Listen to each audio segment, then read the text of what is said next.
This episode of Capes and Lunatics is brought to you by Tweaked Audio. Get awesome headphones, go to tweakedaudio.com and use the coupon code Southgate to get 30% off, free shipping, and a lifetime warranty. Or you can get there through the link on our website, southgatemediagroup.com. This is Luca Perich, and you're listening to the Capes and Lunatics podcast. Recording has started. Hello and welcome, dear viewers, or listeners, or viewers, because we're also on YouTube. It's another episode of Super Connectivity, and I'm your host, Charlie, the Professor Esser. With me, as always, is the blue-eyed bomber from the Burger Pits. Phil Perich. Philippe, so glad you could join us, my friend. Oh, so much to talk about, so little time, so many things we've already talked about to excess on that other show we do, Capes and Lunatics, the main broadcast, the main theme of the entire network that we are on here. And yet there is still more to digest, because no matter how much we talk about in the world of genre fiction, there is always more. Oh, there's another thing for our list, too. Didn't you want to go more into that Hulk? Oh, freaking crazy manja, thank you. So, kids, I don't know if you're reading The Immortal Hulk, but you ought to be. Oh, yeah. Because, you know, what goes on behind the green door? The green door. What goes on behind the green door? That is very central to the current Al Ewing Immortal Hulk reign. Man, we had Al Ewing on the show, and I did not even get to ask him, hey, was that because of the song, The Green Door? What goes on beyond the green door? Or did you just find out that later? Because I'm sure someone has pointed out to him that, oh yeah, there's a very famous song. And there's also a very famous adult entertainment called The Green Door. So... Oh my! Oh my! Yes, I do wonder what Al was thinking with that. But aside from the fact that obviously, there's a door and there's a thing, and the Hulk goes through it, so the door must be green with grandma. But doesn't explain other colored gamma creatures, including red gamma creatures who also came back. So there's a lot more. This is why I think, quite frankly, the leader making, now the door's red for stop. Haha, that means you can't come back. It's like, dude, clearly that's not going to be the case, because you already know that. And also you're going to face the Hulk, and the Hulk is just going to smash through it because he's the Hulk, and that's what he does. That's right. He doesn't connect the dots. You see, leader, he's a smart guy. He's not a very smart. But moving right along. In the Immortal Hulk, The Threshing book, which just came out this week, or last week. It was actually last week. It wasn't this week. This week. It was this week? Okay. Yeah. But it just came out this week. It's good. There are things that, if you're like a Hulk fan, you might be a little... It's very killy.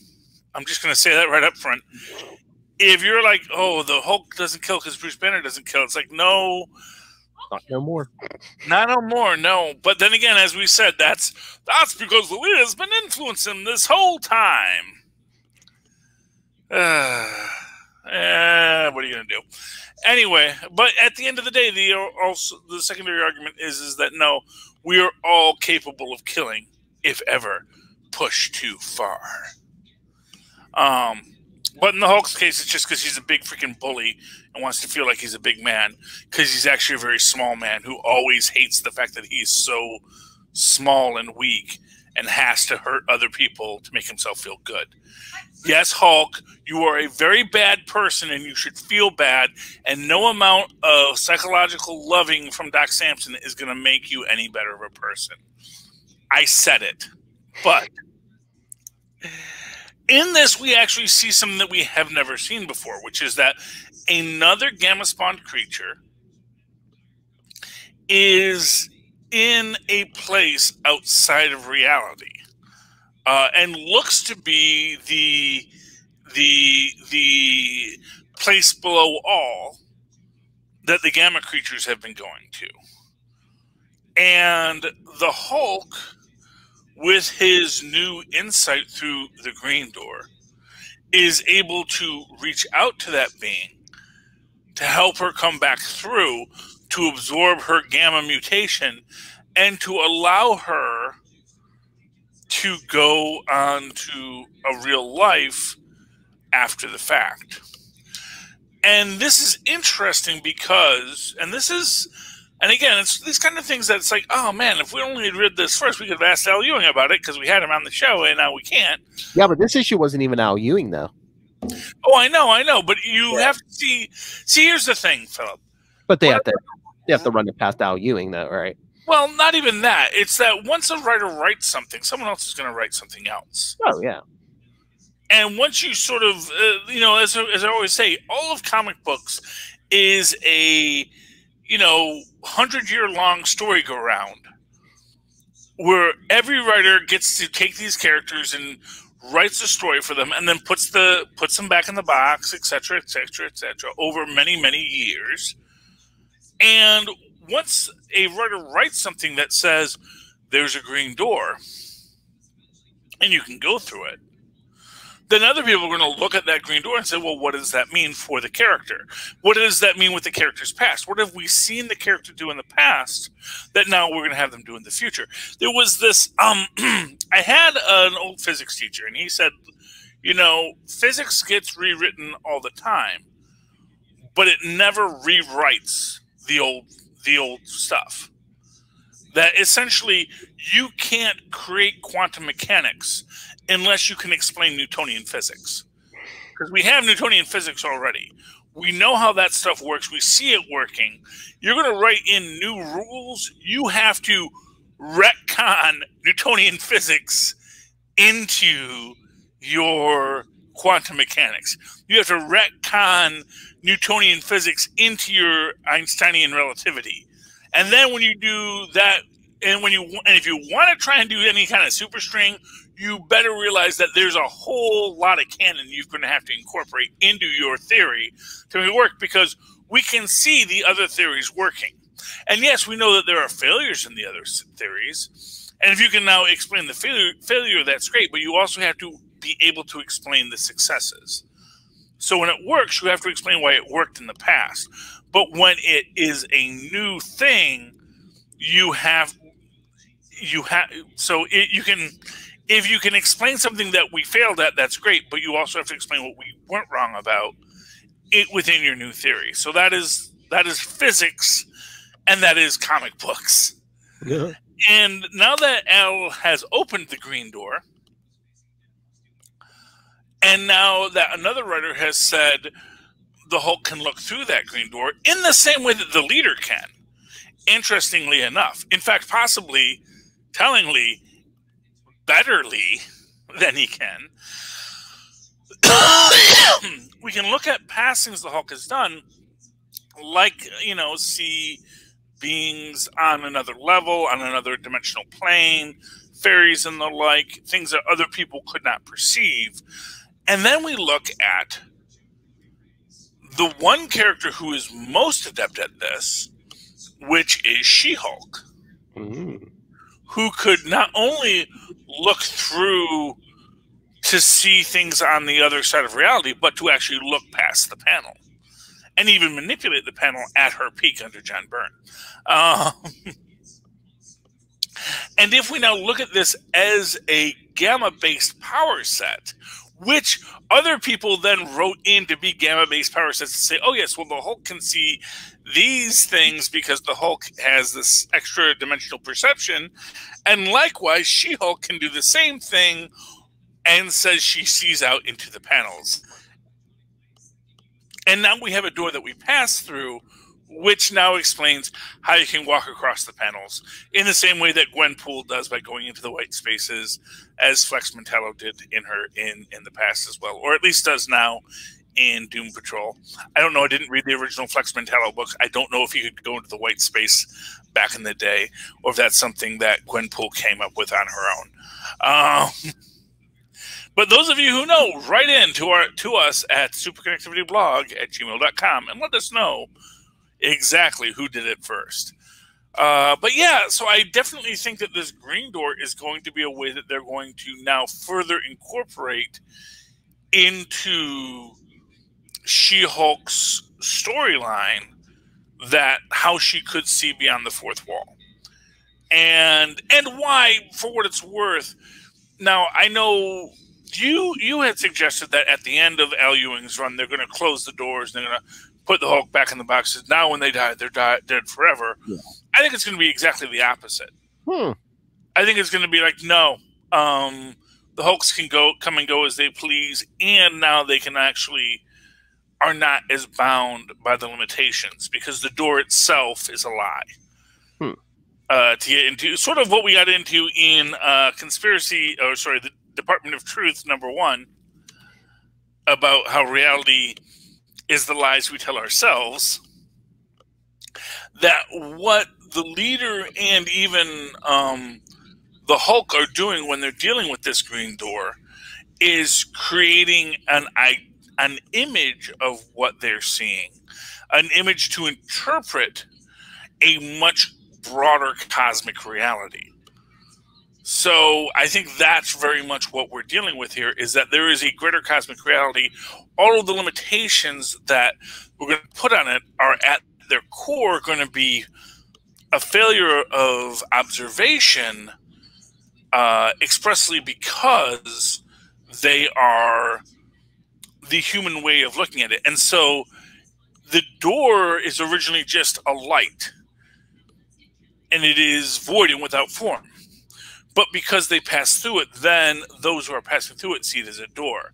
And because it is a door, they make the door. And because it is a door, it now has the rules of a door, which means it must be open and it can close, and we can pass through or we cannot pass through. And this is how the leader and the Hulk build this world. In fact, at the end of the day, it may not even be the place below all things. It is just how they perceive it, because at the end of the day, we know that these are very psychologically damaged people. Both leader, who apparently was something of an autistic savant in his current retconning. Originally, they would just say he was stupid, but actually it was later said, no, actually he was never stupid. He just couldn't interact with people. And that's actually what it was. And so when he became the leader, it wasn't his IQ that was raised. It was his emotional IQ. It was his ability to interact with people, to be a more well-rounded person that was increased.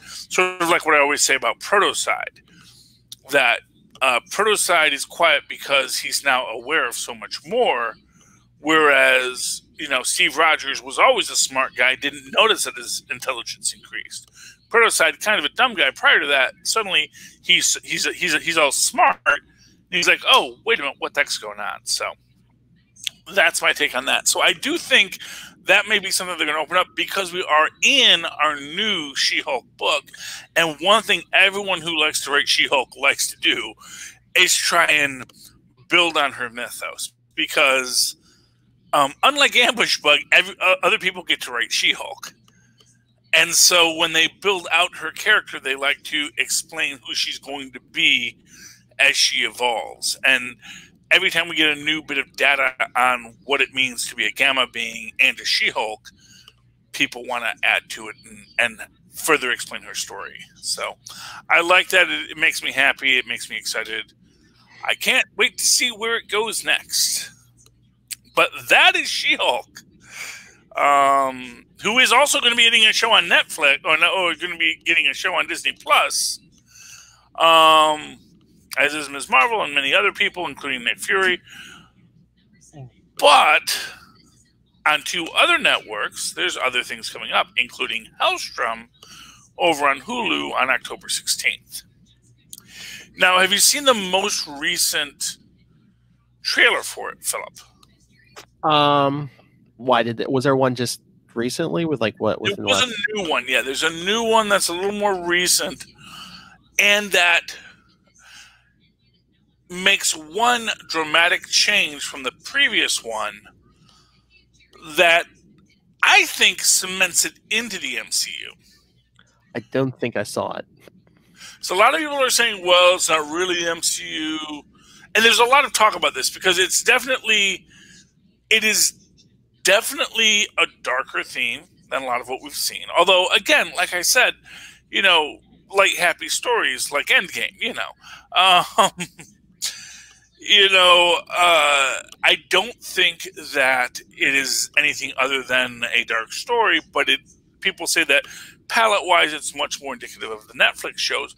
But one thing they have in this, and they didn't show this in the first trailer, but they showed in the second, is the pentagram scar on Damon Hellstrom's chest. And it's like not 100% clear, but they're now leaning into that.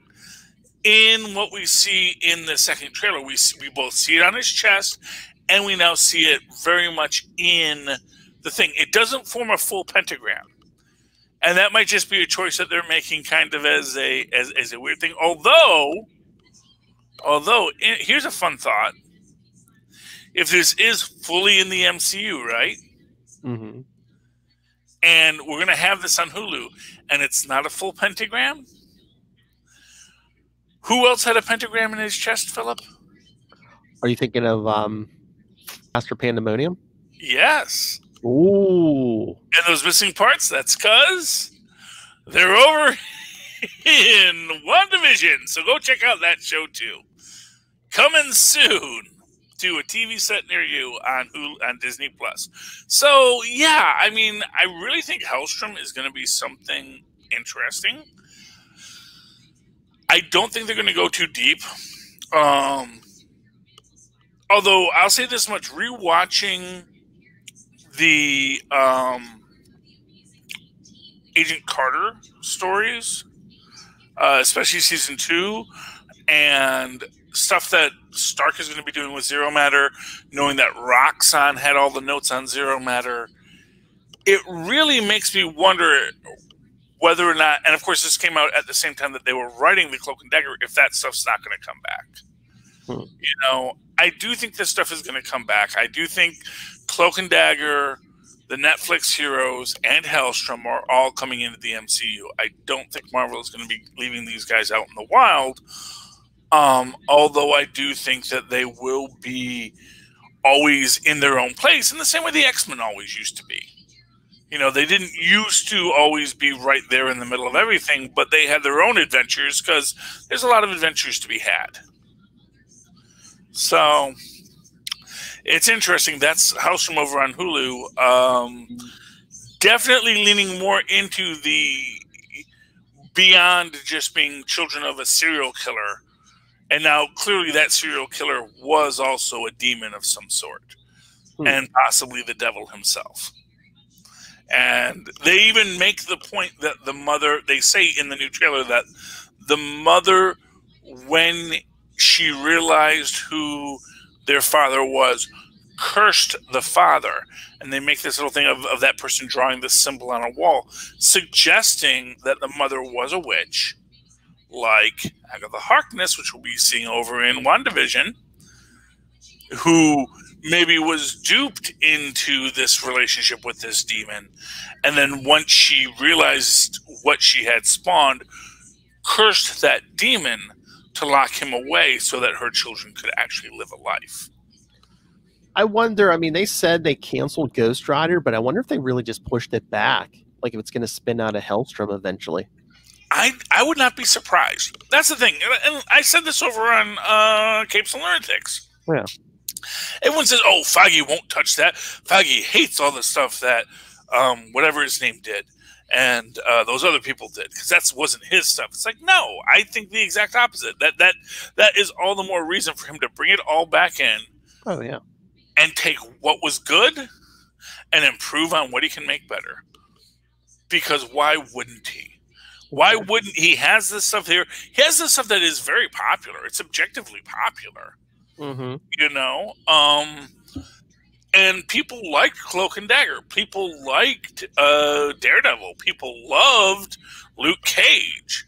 Everyone likes Jessica Drew. She's awesome. Not Jessica Drew, Jessica Jones. Well, but they're yes, you know.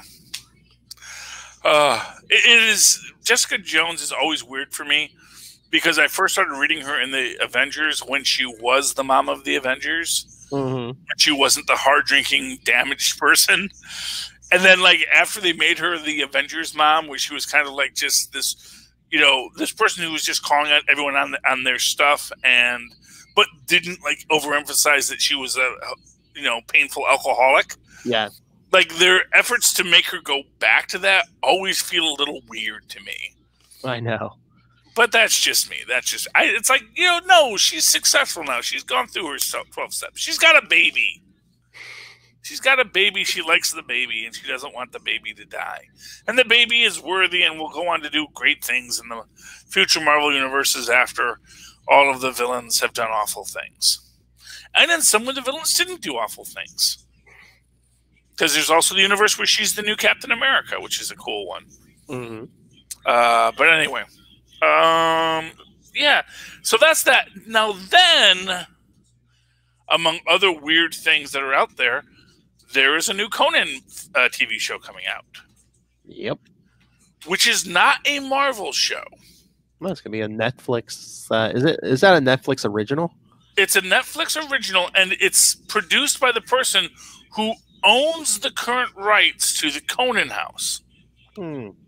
Which is interesting to me because it suggests that Marvel doesn't own Conan now lock, stock, and barrel. That it is, which is weird to me because it's like, man, they are reinvesting in Conan so heavy, and it's not a done deal. You know, it's like, I mean, unless they like sign some kind of crazy Sony-esque deal, where it's like, no, as long as we keep on using Conan, we get to use him forever in any way we want. I mean, is it like a Sony deal with Spider-Man in the movies where they kind of both do it? I mean, the thing is that Marvel had to go out and get Conan. Yeah. And Marvel doubled down on Conan when they got him.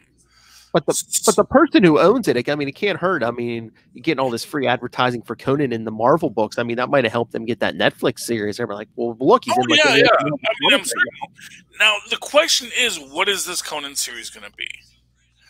And everyone I've read on this says, yeah, you know, if they make it about the comic books, it'll be great. If they make it Conan comics and Conan's Marvel work specifically, it'll probably be really good.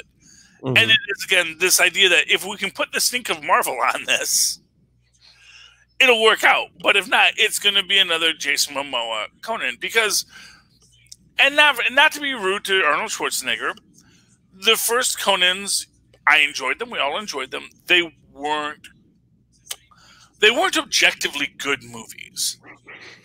They were enjoyable movies. They were very enjoyable movies, but they weren't objectively good.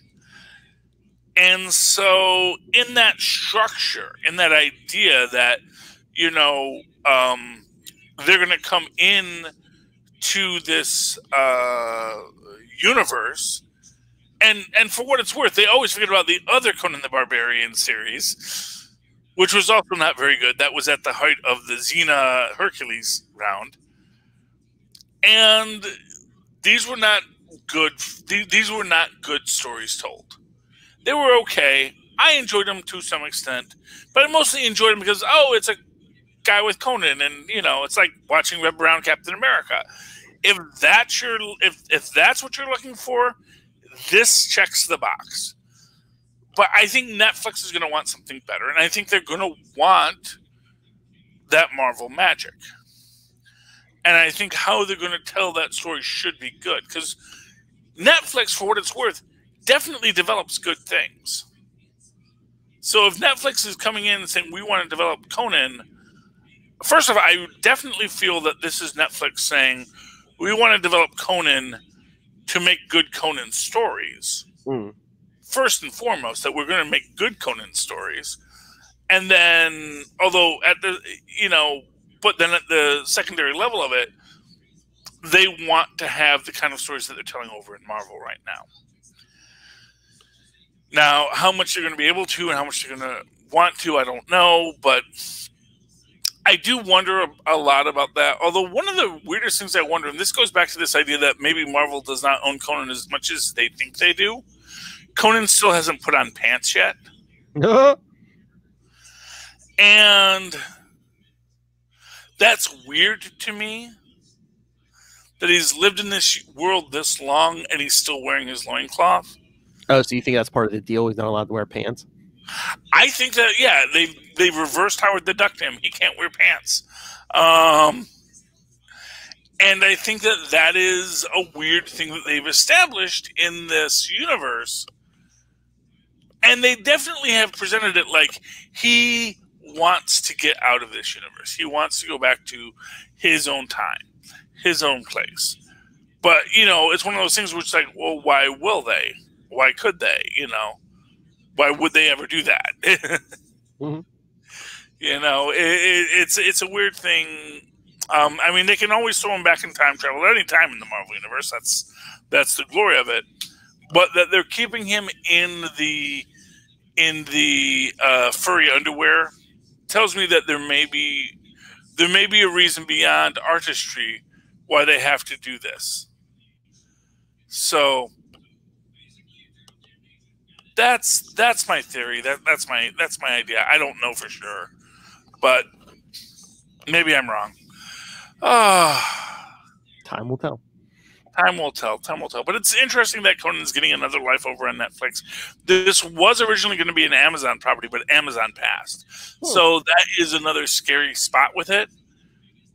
And it does make me wonder if this person who has secured the rights to Conan is maybe demanding too much money, which tells me that this whole thing could just fall in on itself.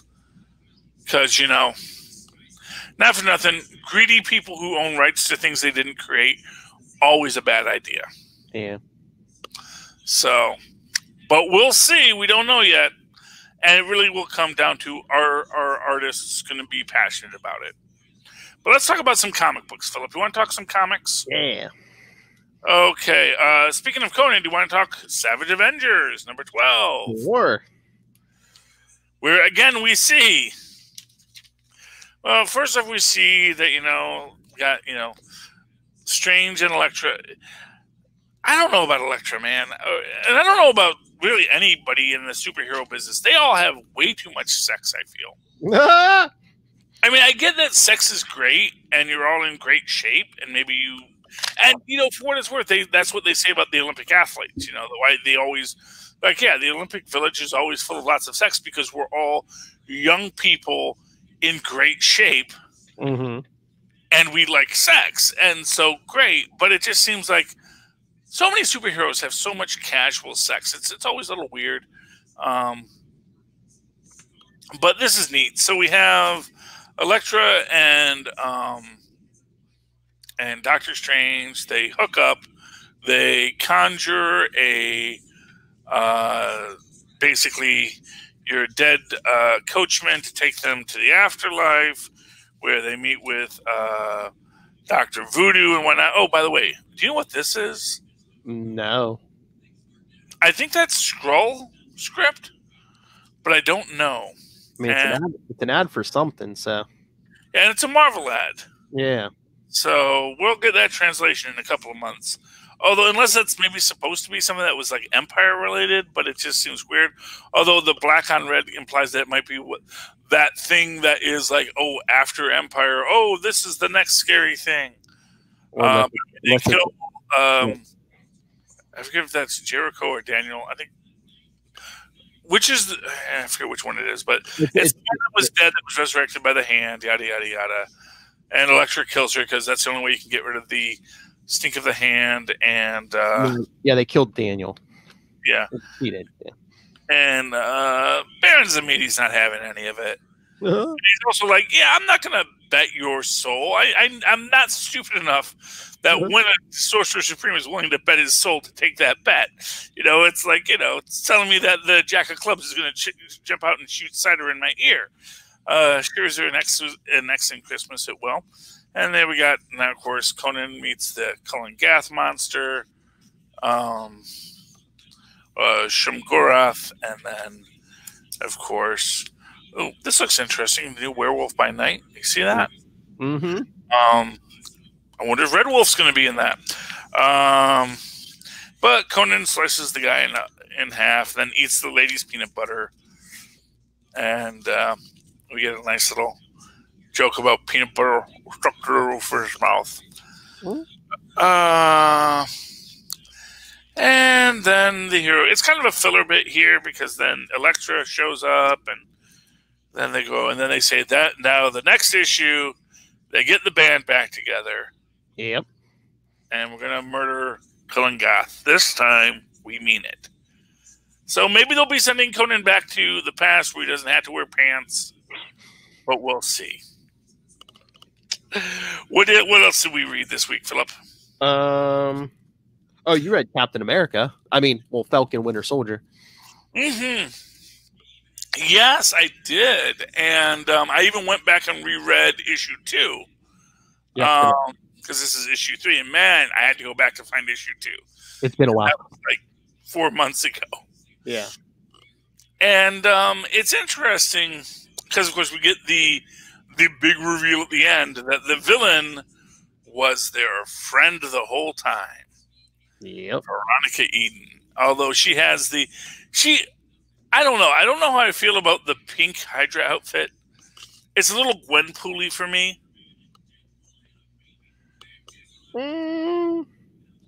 Is it pink or is that just a light? It looks pink. It looked very Gwenpool-y.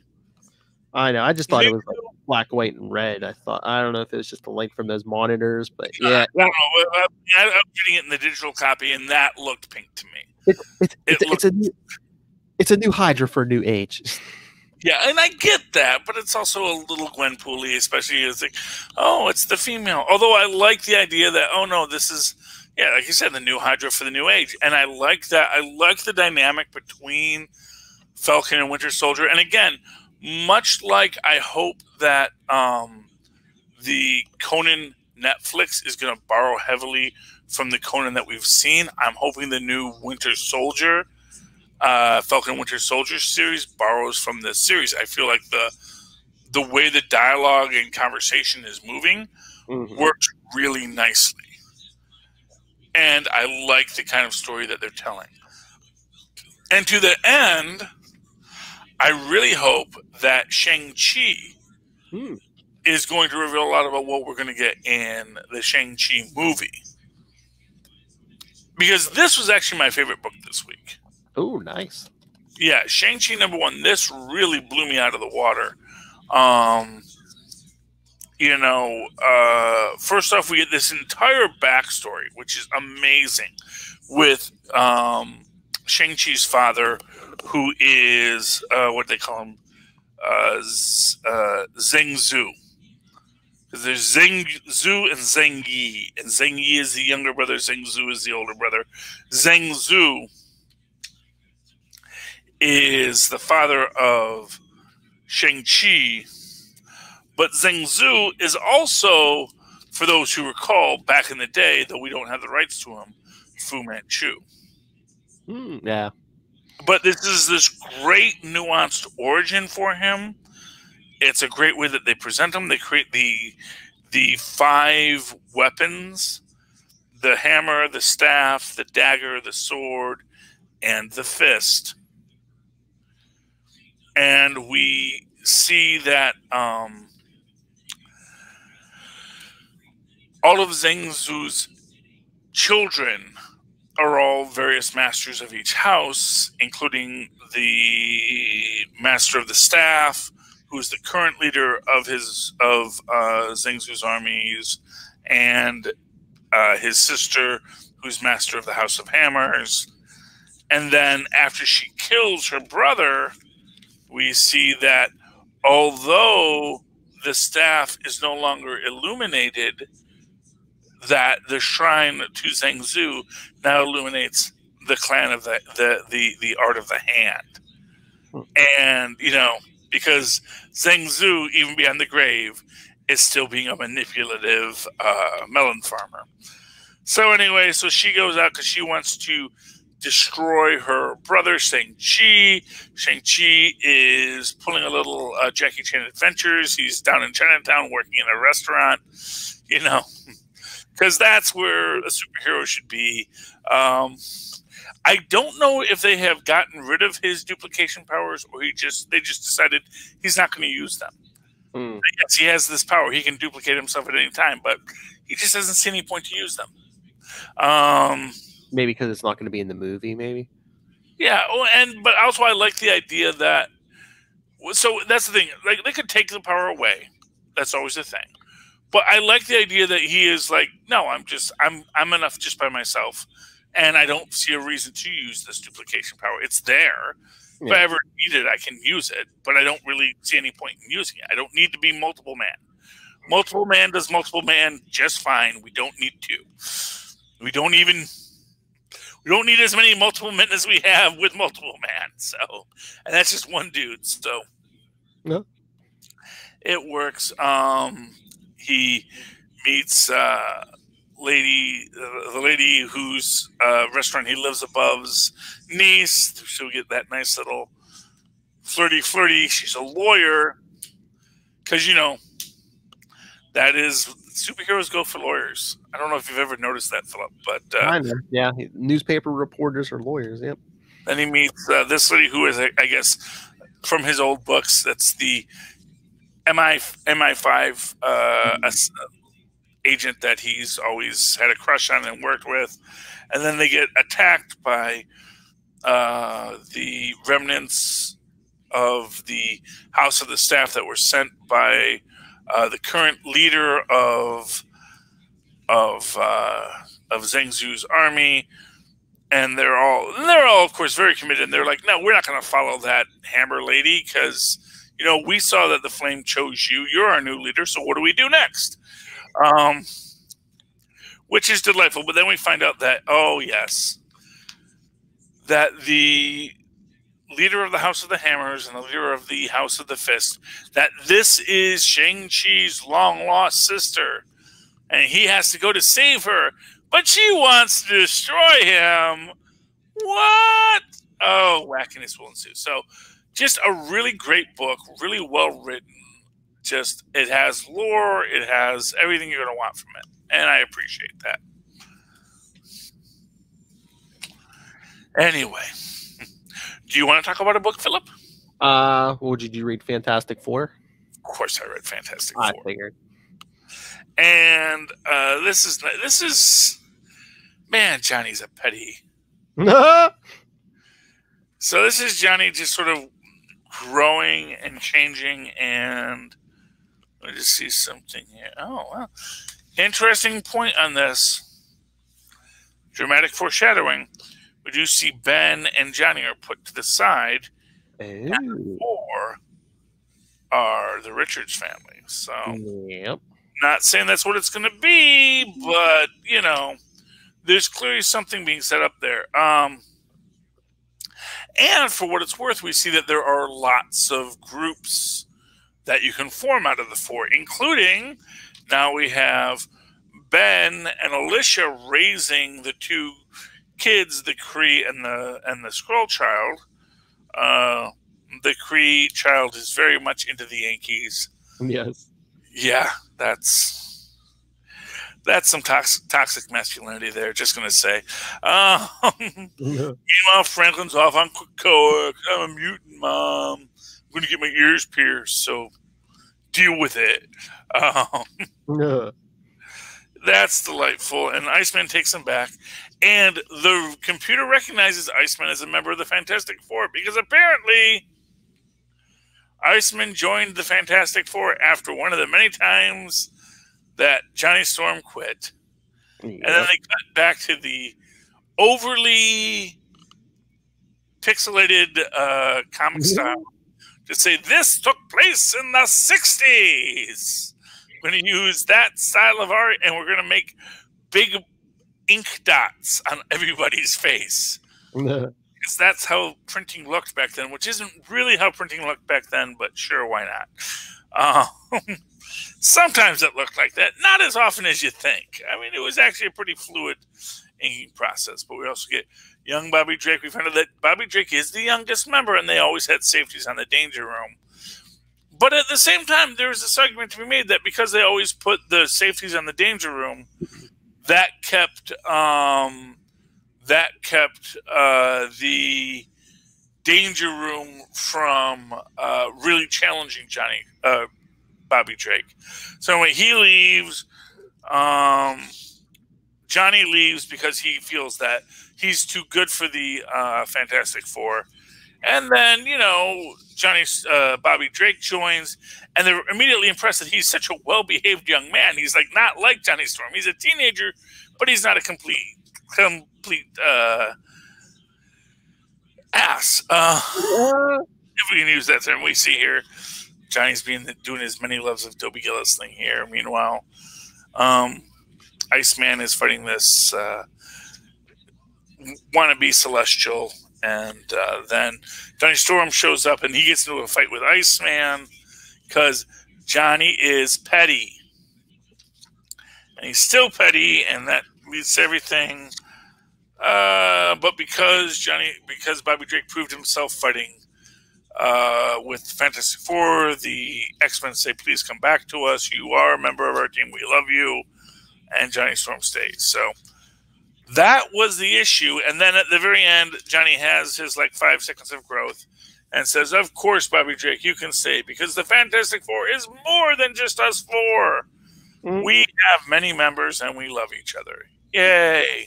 Well, how do you feel about the rewriting of history? Because they're like, that would have made him the first replacement, because I think they said this happens before Sue gets pregnant, before, one of the many times Ben loses his powers. Mm-hmm. So it's well, actually, as he says, he's the first replacement, but he's only the replacement because Johnny quit. Yes. So when Ben would quit, and because Ben makes the point, it's I quit this. What are you talking about? I quit the team once every couple of weeks.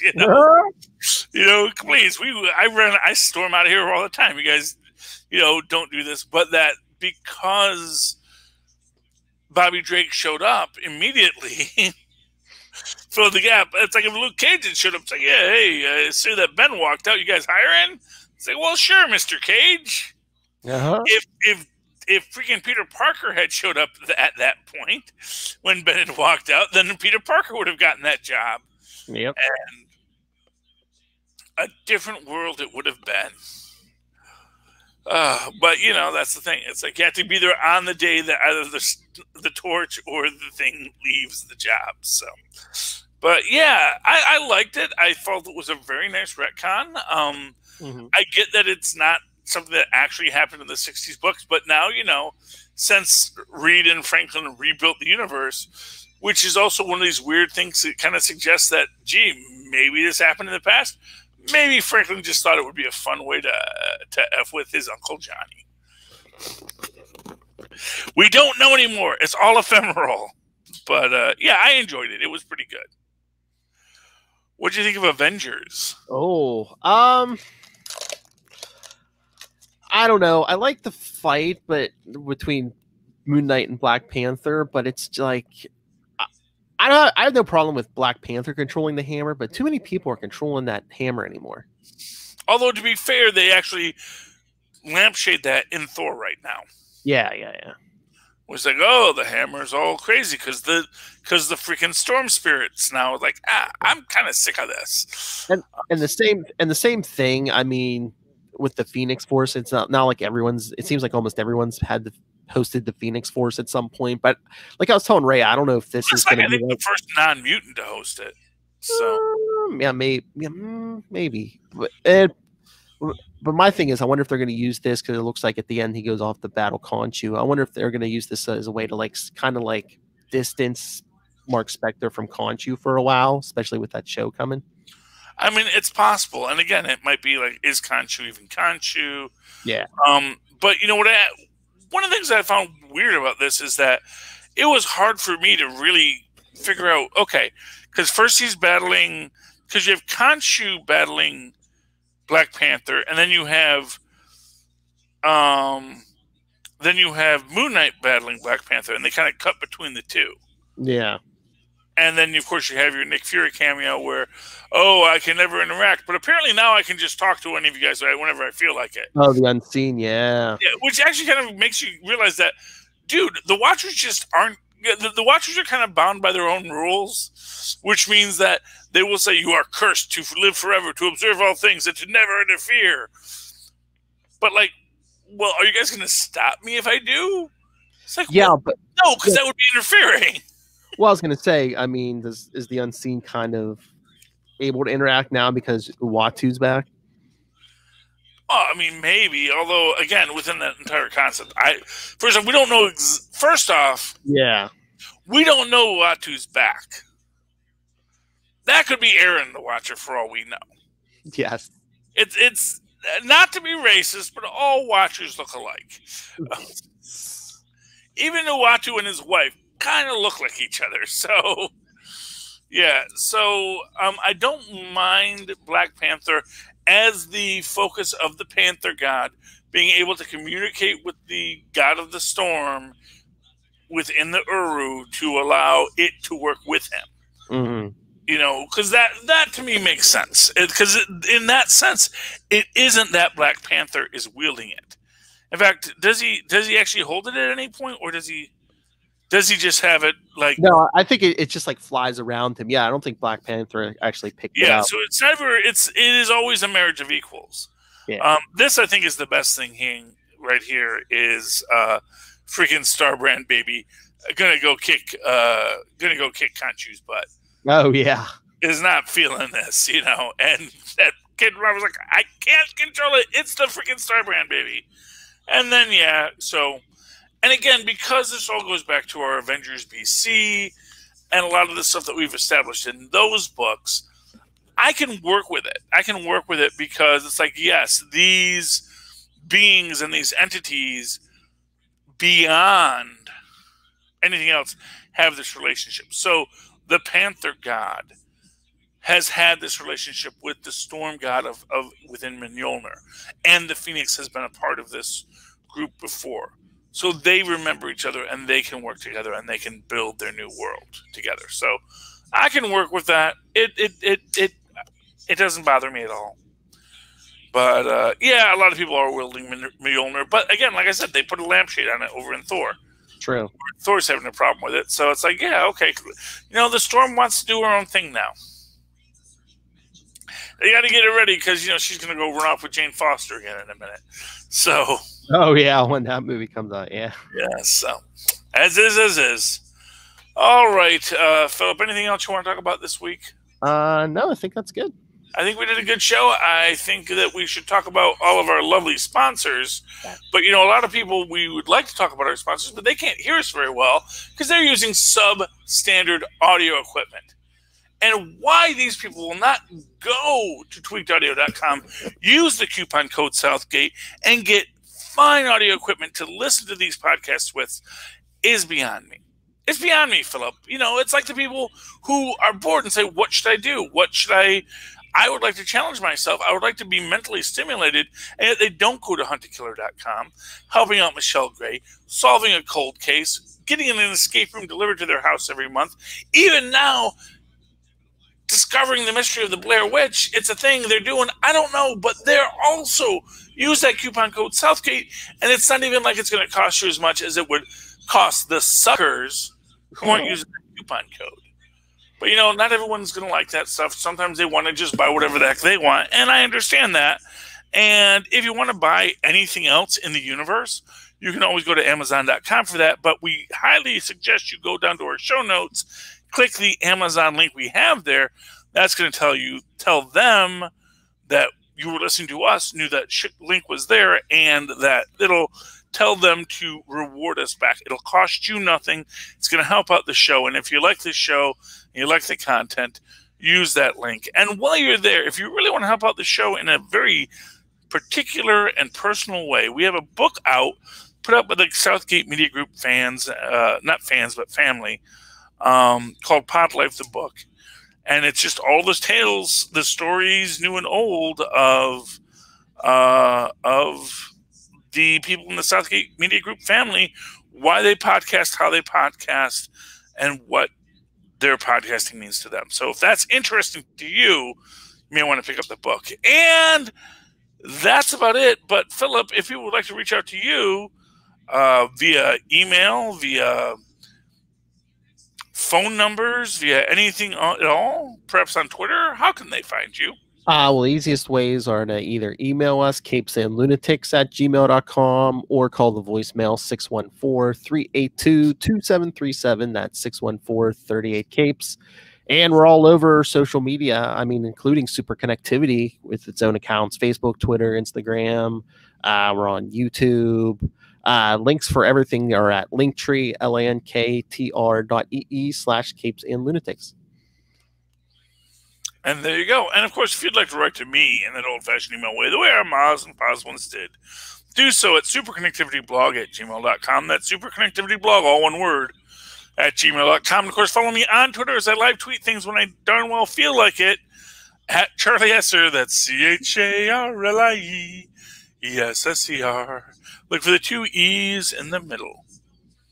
For quality. Bing! Thank you, Maz. All right, ladies and gentlemen, that has been another episode of Super Connectivity. You have enjoyed it. Hopefully, you have had your mind stimulated as if you had just gone to huntakiller.com.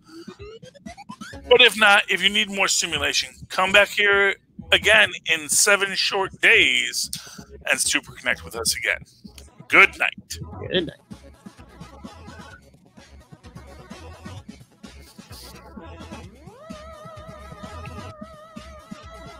That's the story. We're sticking to it. Tell us who's playing Midnight. No one knows yet. But I know. probably not Keanu Reeves. My money's on Peter Scolari.